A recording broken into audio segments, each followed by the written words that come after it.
okay to be different.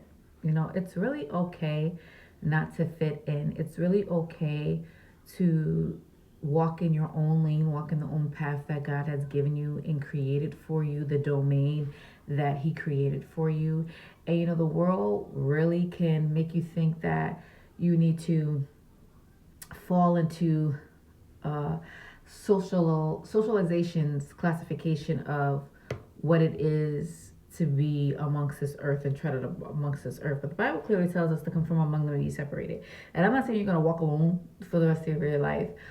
But what I'm saying is don't try to bend yourself to fit into a packaging that you were never created to be in.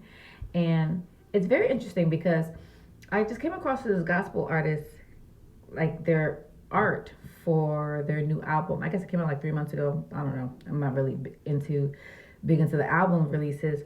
And I just so happened to see like they covered one eye. And we all know, and those who know, about the all seeing eye and the covering of the eye. And I just happened to be like, what happened? Like, what happened from when you first came out to proclaiming Jesus and glorifying God to falling into this trend, falling into this group of people who are clearly not serving the God you serve. I don't care how many times you claim and say the name Jesus, and even that's fading off of your music, but it's clearly, you can say one thing, you can speak with your mouth, and your heart be so far from God.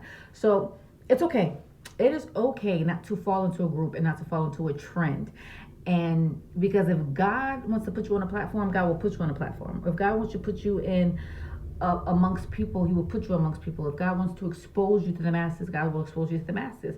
But whatever God has for you, you have to be willing to accept that and know that He has the best intentions, because He know that you can reach a certain amount of people, and He know that these people can reach a certain amount of people. But you don't have to try to carve yourself to fit into somebody else's lane. Allow God to put you on the path that you're supposed to be in. Just think about a highway of everyone going into one direction, because ultimately we want to go to, we should be Christ-centered, right? So just imagine that we're all on this highway, but we're all in different cars, but yet we're all going into the same direction. Your vehicle might be a little faster than mine.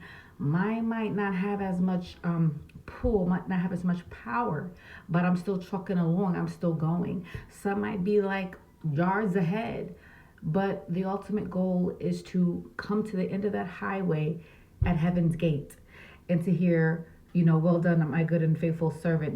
That we read up everything in us appears, our appearance is a replication of Jesus Christ. So don't try to fit in. Allow God to do what He wants to do in your life. Allow God to do what He wants to do to you, through you, and for you. Until next time, God bless.